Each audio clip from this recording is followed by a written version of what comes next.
Hi, it is PAKS channel. 2024 is My Hero Academia's 10th anniversary! Why I'm celebrating late, you say?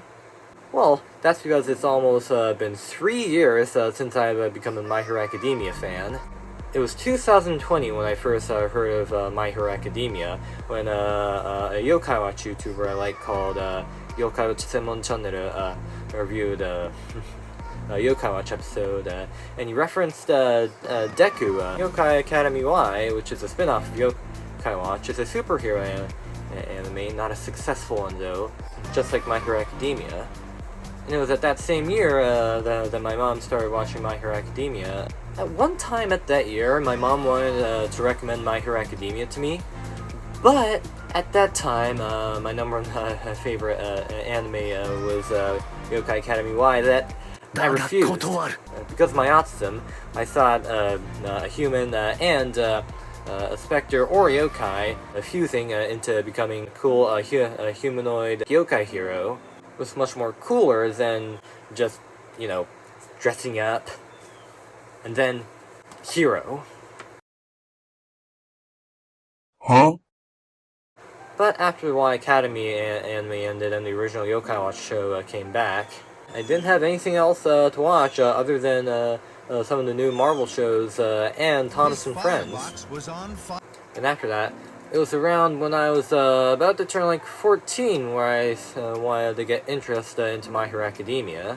And one of those interests was one of my favorite singer-songwriters in Japan called Kenshi Yonezu, who is also autistic like me, had a song from 2017 called Peace Sign, which became the second opening title for My Hero Academia. And I watched the official music video with the My Hero Academia characters in it. And there were about like 2 characters that got my interest. It was the bird head and the pink girl. A trend that I kind of have in liking characters in anime is those who look more diverse than other, you know, like humans. And because of those 2 characters, it kind of want to get me into watching the anime. And for those of you who haven't watched My Hero Academia before, I will explain.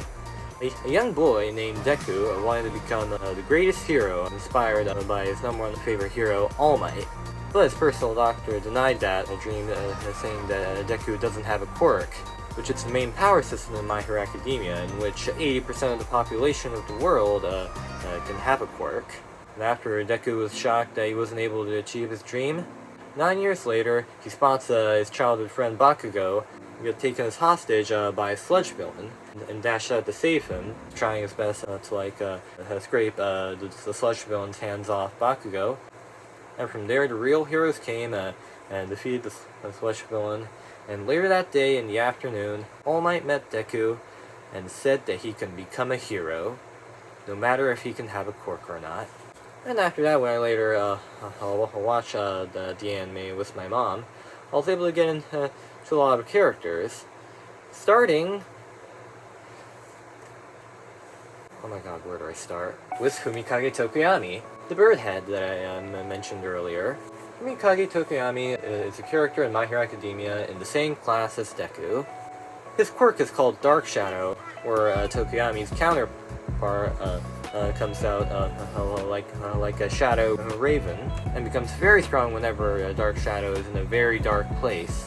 However, because Dark Shadow's quirk is much more stronger in the nighttime, in the sunlight, Tokuyami's Dark Shadow superpower isn't that strong and becomes weak when there's flashing light. And nowadays, I also find Tokuyami's quirk kind of like a JoJo reference. Because when he yells out, Dark Shadow! It's kind of like when you're commanding your stand to fight. And which Tokuyami's quirk is another separate being, like a 2-in-1, like the stand user and the stand. Another character I really love is Kyokujiro. She is also in the same class as Deku, Class 1A, and her quirk is called Earphone Jack. The quirk has her earlobes have the tip be a jack of an earphone or a headphone, and you can jam it on the floor or on the wall, and you can hear echolocation searching where the enemies are. She can also use support tools like portable mic, something I forgot the name of, and boots with speakers in the front to create heartbeat sounds to generate giant sound waves to make their villains go fly. The quirk itself can even be used in normal life, like plugging it into a phone so you can listen to music without using any headphones or earphones. However, nowadays jacks probably won't work because nowadays phones like these have instead lightning cables or C cables or D cables. And my #1 favorite character of all time in My Hero Academia is Mina Ashido. Mina Ashido is so friendly and positive that she changed my life.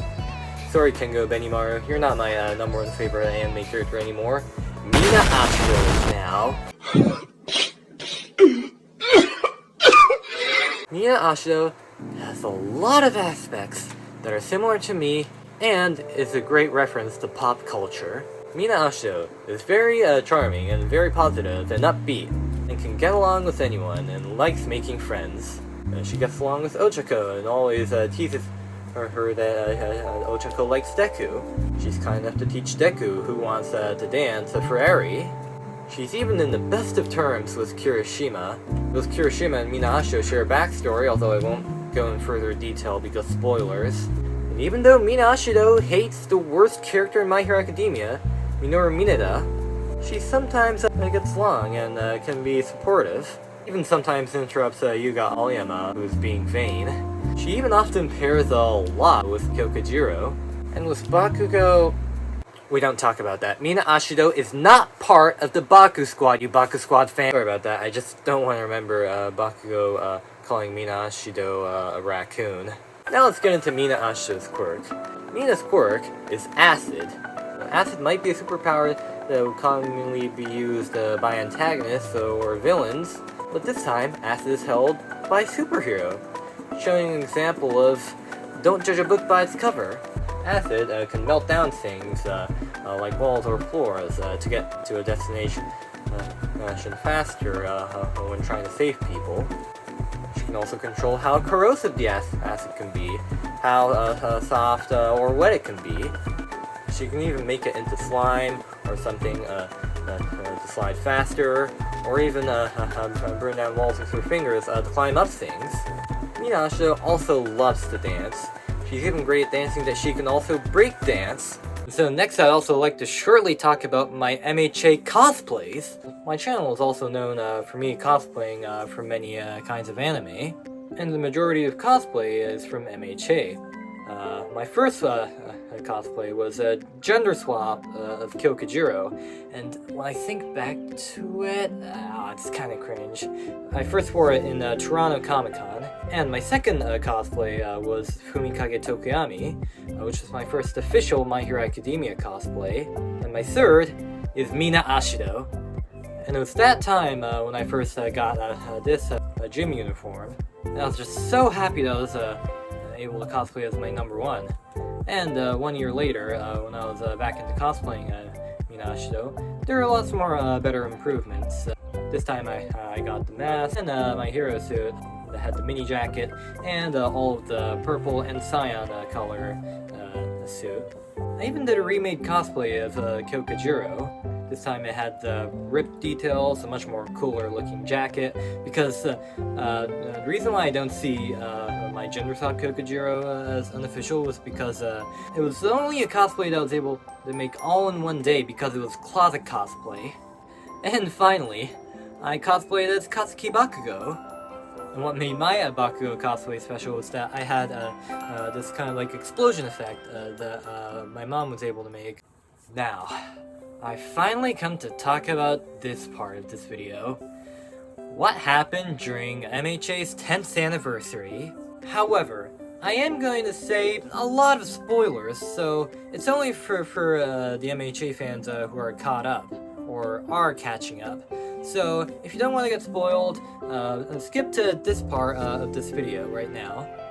So, starting off with My Hero Academia You're Next. Made to celebrate the 10th anniversary of My Hero, a Homelander-like villain called Darkmight devoured an entire destroyed Cilia, kidnapping civilians and heroes within that area. And inside Dark Knight's evil plan, he uses a woman with a corrupt quirk called, I don't remember what it's called, but there's also a gentleman named Julio, who's meant to stop that girl and Dark Knight. And even the heroes tag along, helping him during the movie. The movie really respected the source material, even if the story was original in the anime and not in the manga. Second is MHA Season 7, which contains the Star and Stripe arc, the UA Trader arc, and the Final War arc. It has a lot of characters having lots of spotlight roles. And even though Bones' animation for like the first half of the season was like just normal good, because they were using lots of their budget on You're Next, how the animation was used in the other half was just amazing. And the other half even has my second favorite MHA opening called Curtain Call by Yuri, and it really does have one of my favorite opening sequences, because Mina Ashido gets a 1 second spotlight scene in it. And when I watched it for the first time on TV, I was like,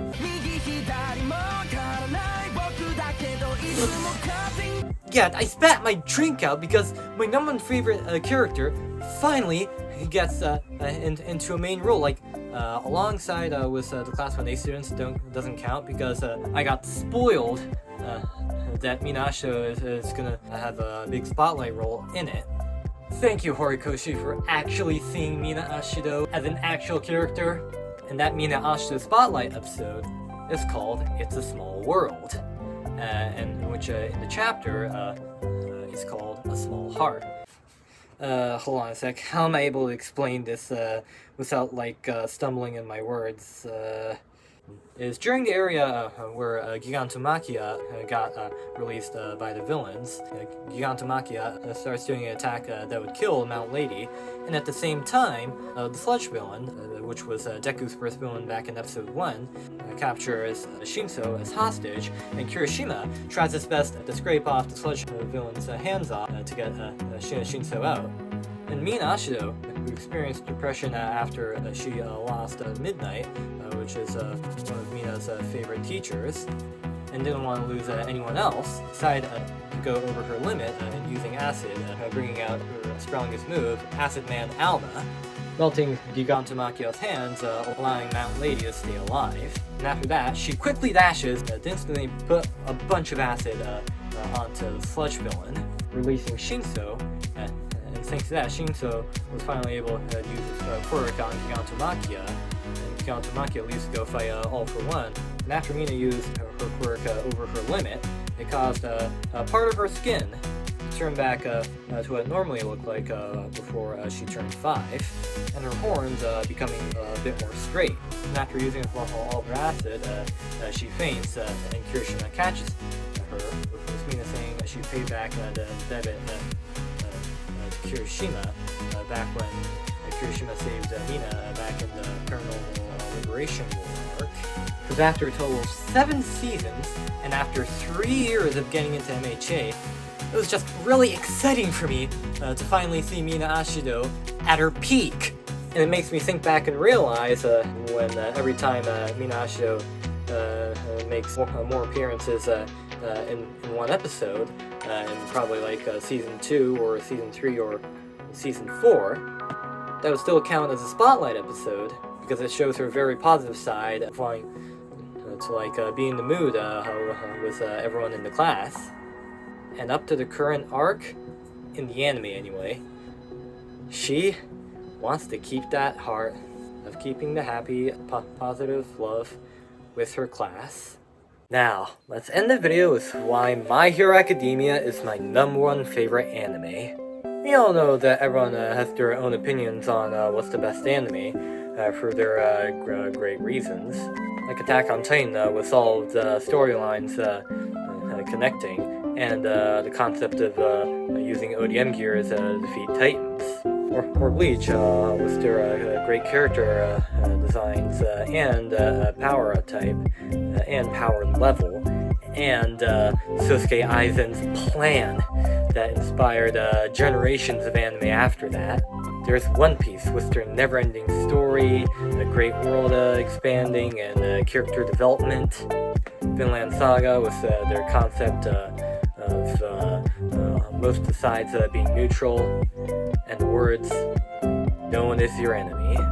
And Dr. Stone with their idea of a smart main character rebuilding humanity from scratch after 3,000 years of humanity getting petrified. And Mashal with the concept of a bodybuilder in the world of magic. But for My Hero Academia, it just has a very special reason.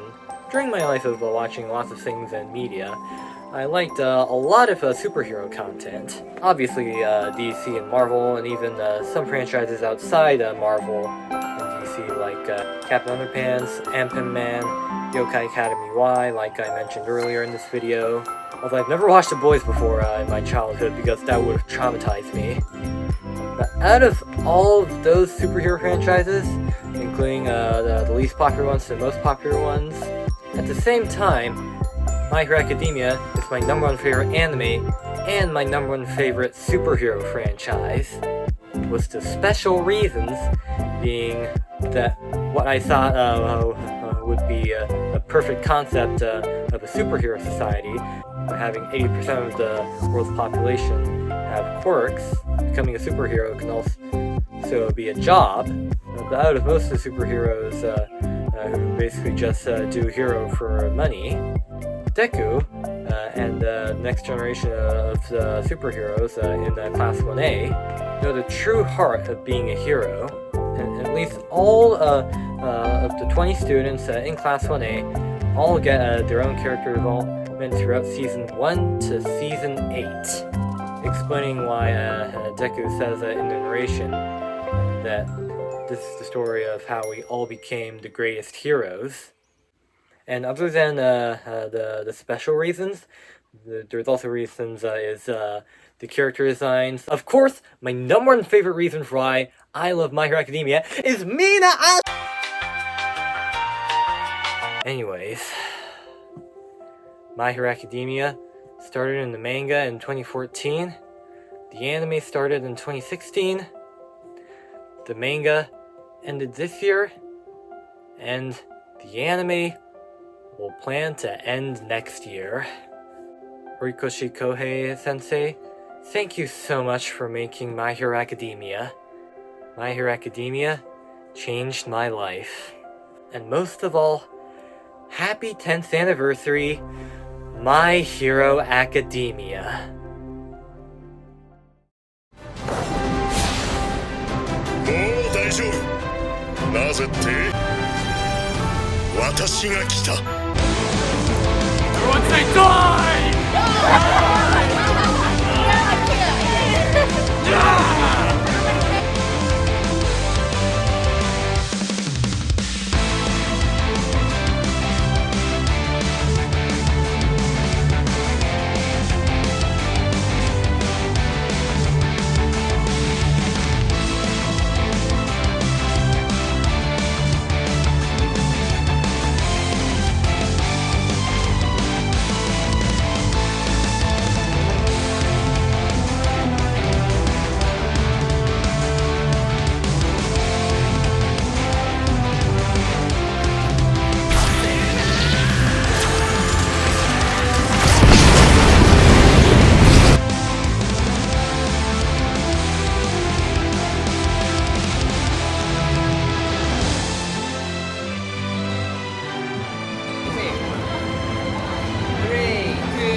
So please welcome the My Hero Academia!